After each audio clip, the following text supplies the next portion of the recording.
ഒക്കെ ദേഷ്യമാണെങ്കിലും സങ്കടമാണെങ്കിലും ഒക്കെ ഞാൻ പെട്ടെന്ന് എന്റെ മുഖത്ത് വരും. ആർക്കും മനസ്സിലാവും പിന്നെ കണ്ടാല്. അങ്ങനെ ഒളിച്ചു വെക്കാൻ പറ്റുന്ന ഒരാളല്ല. അതുകൊണ്ട് തന്നെ ചിരിയും പെട്ടെന്ന് പുറത്തേക്ക് വരും. അതാണ് എക്സ്പ്രസീവ് ആണ്, എല്ലാ ഇമോഷൻസും വളരെ വോക്കലും ആണ്. എല്ലാ കാര്യങ്ങളും അഭിപ്രായം ഉണ്ടെങ്കിൽ അത് പറയുകയും ചെയ്യും. എപ്പോഴും നമ്മള് ചിരി ചിരിക്കുകയും അതേപോലെ ചിരിപ്പിക്കുകയും ചെയ്യുന്ന ഒരാളാണ്. കോമഡി ആർട്ടിസ്റ്റ് എന്നുള്ള ലേബലിലാണ് നമ്മൾ സിറ്റ്കോം ആണ് ചെയ്യുന്നത് കൂടുതൽ. അപ്പം അങ്ങനെയുള്ള ഒരു കാറ്റഗറിയിൽ വരുന്ന സമയത്ത് ഞാൻ ആദ്യം തന്നെ വളരെ സീരിയസ് ആയിട്ടുള്ള വിഷയത്തിൽ പോകുന്നു എന്ന് വിചാരിക്കേണ്ട. പക്ഷെ ഇങ്ങനെയുള്ളൊരു നമ്മുടെ ഒരു ലേബിളുള്ളപ്പോൾ പലപ്പോഴും പല ആൾക്കാരും നമ്മളോടും അവർ പറയുന്ന കാര്യങ്ങൾ വളരെ സീരിയസ് ആയിട്ട് നമുക്ക് പ്രശ്നം ഉണ്ടാക്കുന്നതാണെങ്കിൽ പോലും അവർ എല്ലാം കോമഡി ആയിട്ട് കണ്ടോളും, ഷിൽ ടേക്ക് ഇറ്റ് ലൈറ്റ്ലി എന്നുള്ളൊരു കാഴ്ചപ്പാടോടുകൂടി കാര്യങ്ങൾ പറയുകയും ചെയ്യാറും ഉണ്ടായിട്ട് തോന്നിയിട്ടുണ്ടോ? അല്ല, അങ്ങനെയല്ല. ഇപ്പം എന്നെ സംബന്ധിച്ച് ഇപ്പൊ എൻ്റെ അടുത്ത് അങ്ങനെ ആരെങ്കിലും പറഞ്ഞിട്ടുണ്ടെങ്കിൽ എനിക്കത് മനസ്സിലായിട്ടുണ്ടെങ്കിൽ ഞാൻ അപ്പൊ തന്നെ ഉത്തരം പറയുന്ന ആളാണ്.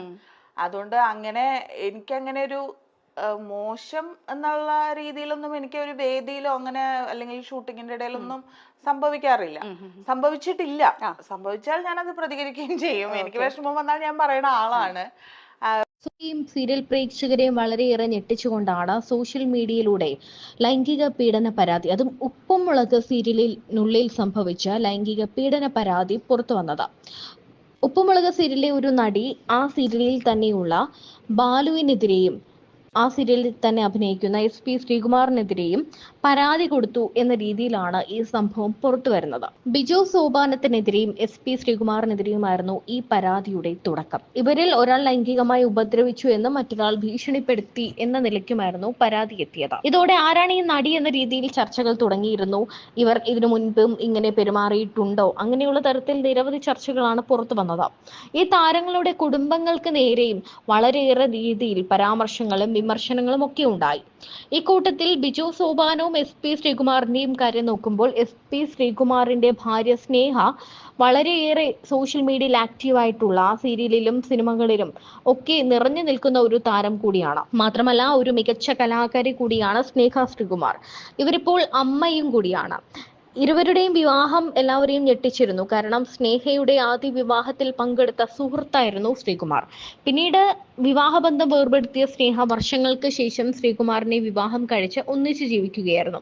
നിരവധി വിവാദങ്ങൾ ഇവരുടെ വിവാഹത്തോടെ ഉണ്ടായെങ്കിലും പിന്നീട് ഒത്തൊരുമിച്ച് പോകാൻ തീരുമാനിച്ച് ഇവർ സന്തോഷത്തോടെ കുടുംബജീവിതം നയിച്ചു വരികയായിരുന്നു. ശ്രീകുമാറിനെതിരെ വാർത്ത എത്തിയതോടെ ഭർത്താവ് പെട്ടുവല്ലോ എന്ന തരത്തിലാണ് ശ്രീകുമാറിനെ കുറിച്ച് സ്നേഹയുടെ സോഷ്യൽ മീഡിയ പേജുകളിലൊക്കെ വന്നിട്ടുള്ളത്. മേജർ ആയിട്ടുള്ള ചേഞ്ച് എനിക്ക് എന്റെ ഫ്രണ്ട്സ് ഒക്കെ പറഞ്ഞാൽ എനിക്ക് വലിയ മാറ്റമൊന്നും ഇല്ലെന്നാണ്. എന്റെ കൂടെ ഒരാളും കൂടെ വന്നു, അത്രേ ഉള്ളൂ. ഇപ്പൊ എന്റെ യാത്രകളിൽ എനിക്ക് എന്താ പറയാ എവിടെ പോയാലും എന്റെ കൂടെ ഞാൻ എന്റെ മോനെ കൊണ്ടുപോകും. എവിടെ പ്രോഗ്രാം ആയാലും, അതിപ്പോ വിദേശത്താണെങ്കിലും ഞാൻ ആദ്യം പറയുന്ന അതാണ്, എന്റെ മകനെ കൊണ്ടുപോകണം. അപ്പൊ മോനെ കൊണ്ടുപോകണമെങ്കിൽ മോനെ നോക്കണം, ചേച്ചീനെ കൊണ്ടുപോകണ ഒരു കാര്യം പരിപാടി സമയം അങ്ങനെ ഞാൻ അവനെ കൊണ്ടുപോകും.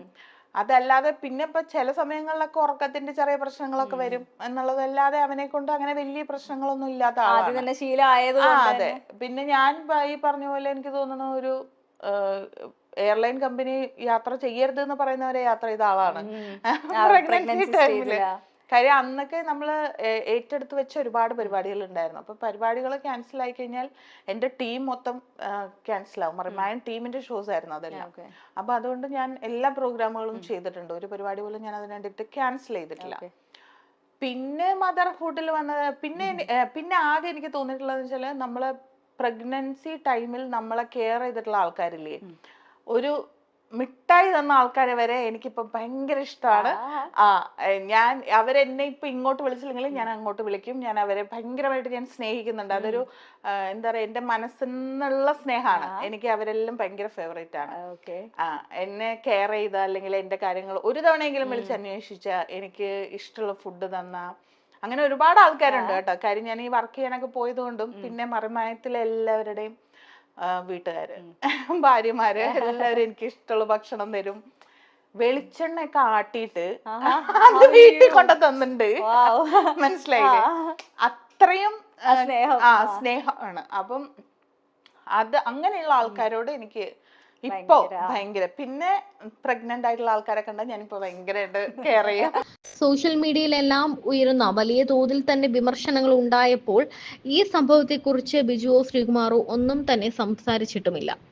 ഇപ്പോൾ ശ്രദ്ധ നേടുന്നത് സോഷ്യൽ മീഡിയയിൽ ശ്രീകുമാറിന്റെ ഭാര്യയായ സ്നേഹ ശ്രീകുമാർ പങ്കുവച്ച ചില കാര്യങ്ങളാണ്. ഒരു ചിത്രം പങ്കുവച്ചുകൊണ്ടാണ് വിവാദങ്ങൾ കത്തി നിൽക്കുമ്പോൾ സ്നേഹ ശ്രീകുമാർ എല്ലാത്തിനും മറുപടി നൽകിയത്.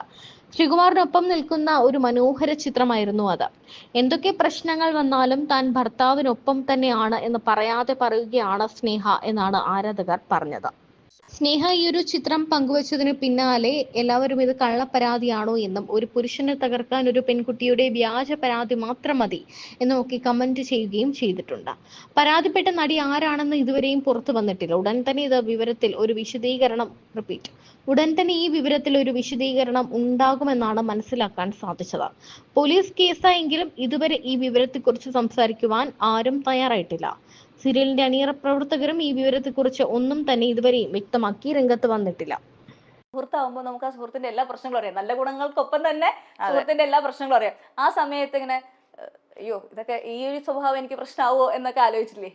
പ്രശ്നമാവോന്നൊന്നും ആലോചിച്ചിട്ടില്ല. പക്ഷെ ഞാൻ പറഞ്ഞില്ലേ, ഇത് എന്ത് വന്നാലും ഞാൻ അതിനപ്പുറം മറികടക്കും എന്നുള്ളൊരു തീരുമാനം എനിക്ക് എപ്പോഴോ എടുത്തിട്ടുണ്ട്. ഞാൻ ഇനി എന്ത് സംഭവിച്ചാലും ഞാൻ അതെല്ലാം മറികടക്കും എന്നുള്ള തീരുമാനം എനിക്കുണ്ട്. അപ്പൊ ഇനി ശ്രീ എന്ത് കാണിച്ചാലും അത് ശരിയാക്കാനായിട്ട് എനിക്ക് പറ്റും. ആ ഒരു വിശ്വാസത്തിലാണ് ഞാൻ പോണത്. അങ്ങനെ തന്നെയാണല്ലോ, നമ്മൾക്ക് എന്തെങ്കിലും ഒരു വിശ്വാസം ഇല്ലാതെ നമുക്ക് മുന്നോട്ട് പോകാൻ പറ്റില്ല. അപ്പം അത് അത്തരം ഇപ്പൊ എന്റെ വീട്ടിൽ വളർന്ന ഒരാളല്ല പുള്ളി. എന്റെ വീട്ടിൽ തന്നെ വളർന്ന ഞാനും ചേച്ചി രണ്ട് സ്വഭാവമാണ്.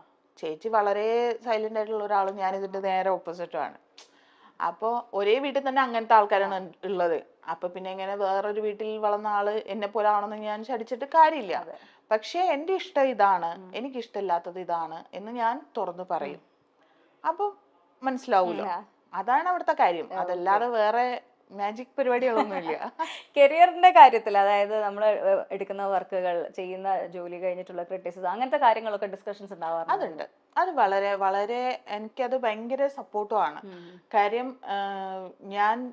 എനിക്ക് എന്ത് പ്രോഗ്രാം വേണമെങ്കിലും ചെയ്യാൻ ഉള്ള ഇത് പുള്ളി തരേണ്ട ആവശ്യമില്ല. പക്ഷെ ഞാൻ പറയുന്നത്, ഇപ്പം നീ എന്തിനാ അങ്ങോട്ട് പോയത്, അല്ലെങ്കിൽ നീ എന്തിനാണ് ഇത്ര മണിക്ക് ഇവിടെ വരണ്ടേ, അത്തരം പ്രശ്നങ്ങളൊന്നുമില്ല. നമ്മളെ ഫീൽഡ് ഇതാണെന്ന് കൃത്യമായിട്ട് അറിയാം. ഇപ്പൊ പലപ്പോഴും നമ്മുടെ ഫാമിലി ഫങ്ഷൻസ് ഒക്കെ വരുമ്പോൾ നമുക്ക് ഷൂട്ടായിരിക്കും. അപ്പൊ നമുക്ക് പോകാൻ പറ്റിയെന്ന് വരില്ല. അങ്ങനത്തെ സാഹചര്യങ്ങളും ഒക്കെ മനസ്സിലാക്കണം. രണ്ടുപേരുടെ സൗകര്യം മാത്രമല്ല, അവിടെ വേറെ ഒരുപാട് കാര്യങ്ങൾ ഉണ്ടാവും. പക്ഷെ അതെല്ലാം കൃത്യമായി മനസ്സിലാക്കുന്ന ആളാണ്.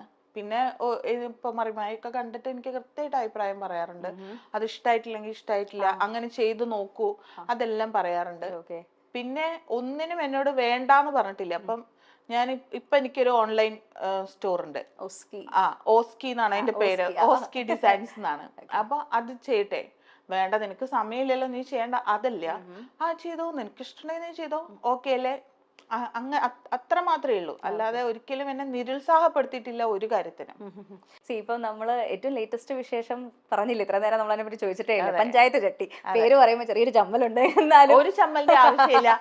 നമ്മള് എറണാകുളം സൈഡിലുള്ളവർക്കറിയാം, എറണാകുളത്ത് കൂടി പോകുന്ന എല്ലാ ബസ്സുകളിലും എഴുതിയിട്ടുണ്ടാവും ജെട്ടി ജെട്ടി ജെട്ടി, അല്ലെങ്കിൽ അതിലെ കിളി പറയുന്ന jetty jetty jetty jetty jetty അല്ലേ, jetty Menaka. Jetty Menaka, jetty Menaka തന്നെയല്ലേ പറയാ. അതന്നെയാണത് പഞ്ചായത്ത് ജെട്ടി. അതായത് ഒരു 4 സൈഡും വെള്ളം, അങ്ങനത്തെ ഉള്ളൊരു ഗ്രാമം. അവിടുത്തെ കഥ, അവിടുത്തെ കുറച്ച് ആൾക്കാര്, അതാണ് പഞ്ചായത്ത് ജെട്ടി.